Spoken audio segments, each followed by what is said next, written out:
सोचो अगर तुम टाइम में पीछे जा सको, जब बल्ब नहीं था, फोन नहीं था, कंप्यूटर सिर्फ एक इमेजिनेशन था। कैसे जीती थी दुनिया बिना इन सब के। और आज एक छोटी सी क्लिक से दुनिया बदल जाती है। लेकिन ये सब हुआ कैसे? क्या ये सिर्फ एक मैजिक था या कुछ और? अगर तुम्हें भी लगता है कि दुनिया के पीछे छुपी कहानियों को जानना जरूरी है, तो ये वीडियो सिर्फ तुम्हारे लिए है। हेलो फ्रेंड्स, कैसे हैं आप सब?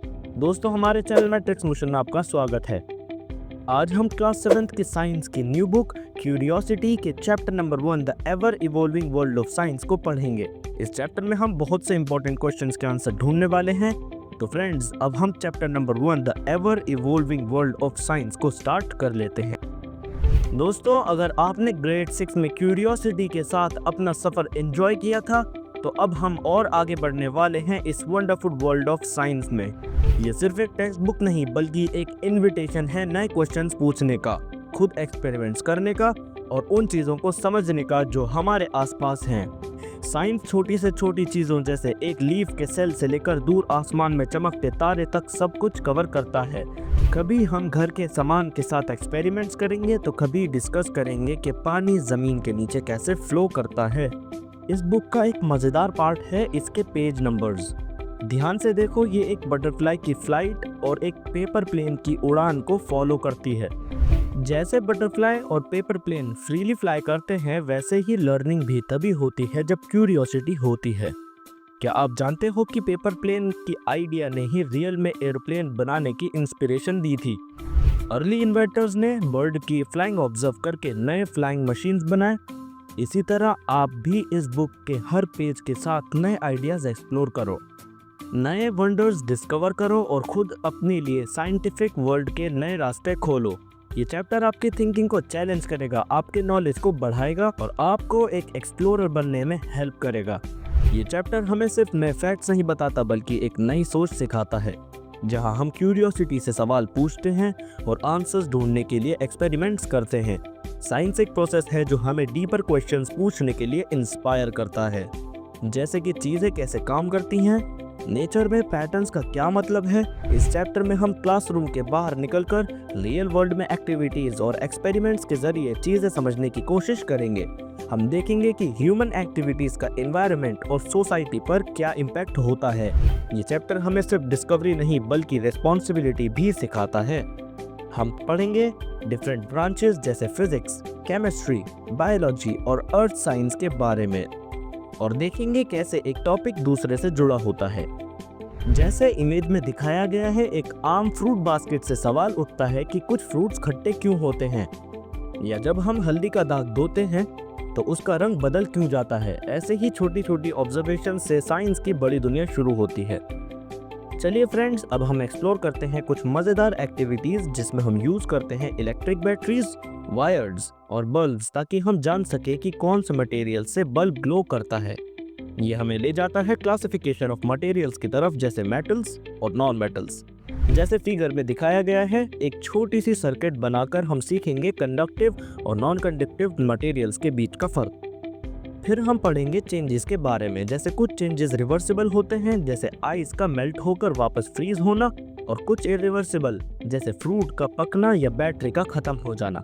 फिजिकल चेंज वो होता है जिसमें सिर्फ अपीयरेंस या स्टेट बदलता है, लेकिन सब्सटेंस वही रहता है, जैसे पानी का आइस में बदलना। केमिकल चेंज वो होता है जिसमें एक नया सब्सटेंस बन जाता है, जैसे दूध का खट्टा होकर दही बनना या किसी चीज़ का जल जाना। फिर आता है एक और इम्पॉर्टेंट टॉपिक, हीट और वाटर साइकिल। जब आइस क्यूब मेल्ट होता है या ग्लेशियर पिघलता है, या जब सूरज की गर्मी से समुद्र का पानी इवेपोरेट होकर क्लाउड्स बनता है और फिर बारिश के रूप में जमीन पर गिरता है, तो हम समझते हैं कि नेचर का हर पार्ट एक दूसरे से जुड़ा हुआ है। ये सभी चीजें हमारे आसपास रोज होती हैं, बस जरूरत है उन्हें क्यूरियोसिटी के साथ देखने की। दोस्तों, जब हम अपने आसपास देखते हैं, तो सिर्फ मटेरियल्स या पानी में होने वाले चेंजेस ही नहीं, बल्कि हमारी खुद की बॉडी में भी कई चेंजेस होते हैं। स्पेशली जब हम मिडिल स्कूल में होते हैं, हमारी बॉडी ग्रो कर रही होती है और रैपिडली बदल रही होती है।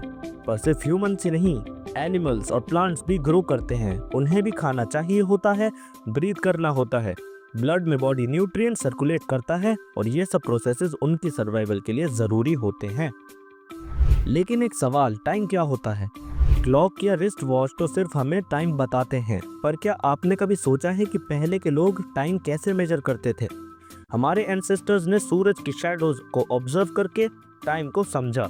पिक्चर में दिखाया गया सन डायल एक ऐसा डिवाइस था जिसमें शैडो की पोजीशन से समय का अंदाजा लगाया जाता था। आज हम क्लॉक्स और डिजिटल वॉचेस का यूज करते हैं, पर साइंस ने हमें सिखाया है कि चीज़ों को कैसे मेजर करें, जैसे स्पीड, टाइम और लाइट। लाइट और शैडोज सिर्फ पपेट शोज या टाइम बताने के लिए ही नहीं, बल्कि हमारे एवरीडे लाइफ में भी इम्पोर्टेंट रोल प्ले करते हैं। जैसे एक और फिगर में बच्चे रेस कर रहे हैं। ये बताता है कि साइंस हमें सिखाता है कि कितनी तेजी से कोई चीज होती है। दोस्तों, अब हम बात करते हैं एक और अमेजिंग टॉपिक की, लाइट और शैडोज। लाइट ने हमें सिर्फ चीजें देखने का तरीका नहीं बताया, बल्कि पूरे यूनिवर्स को समझने की एक चाबी भी दी है। जैसे हम घर में शैडोज देखते हैं, वैसे ही अर्थ और मून भी शैडोज क्रिएट करते हैं, जिसकी वजह से एक्लिप्सेस जैसे फैसिनेटिंग इवेंट्स होते हैं। दिन और रात का होना भी सिर्फ इसलिए पॉसिबल है क्योंकि अर्थ सन की लाइट को रोटेट होने के साथ रिसीव करती है। पर क्या आपने सोचा है, अर्थ अपने एक्सिस पर कैसे घूमती है? मून अर्थ के अराउंड कैसे चक्कर लगाता है? और अर्थ पूरे सोलर सिस्टम में सन के अराउंड रिवॉल्व करती है। इन्हीं मोमेंट्स के कारण हमारे प्लेनेट पर लाइफ एग्जिस्ट करती है। तो दोस्तों, साइंस सिर्फ फैक्ट्स या डेफिनेशन नहीं, बल्कि एक माइंडसेट है, जहां हर छोटी चीज के पीछे एक बड़ा सवाल छुपा होता है। लेट्स कीप आस्किंग, एक्सप्लोरिंग और दुनिया को नए नजरिए से देखते रहना। आज के लिए बस इतना ही। वीडियो अच्छी लगी हो तो आप हमारी वीडियो को लाइक कीजिए, अपने फ्रेंड्स के साथ शेयर कीजिए और किस चैप्टर पर हम वीडियो बनाएं हमें कमेंट सेक्शंस में जरूर बताएं। और ऐसे ही अमेजिंग वीडियो के लिए आप हमारे चैनल मैट्रिक्स मोशन को सब्सक्राइब भी कर लीजिए। मिलते हैं एक और नई वीडियो के साथ। Till then, keep learning and keep exploring. Good bye.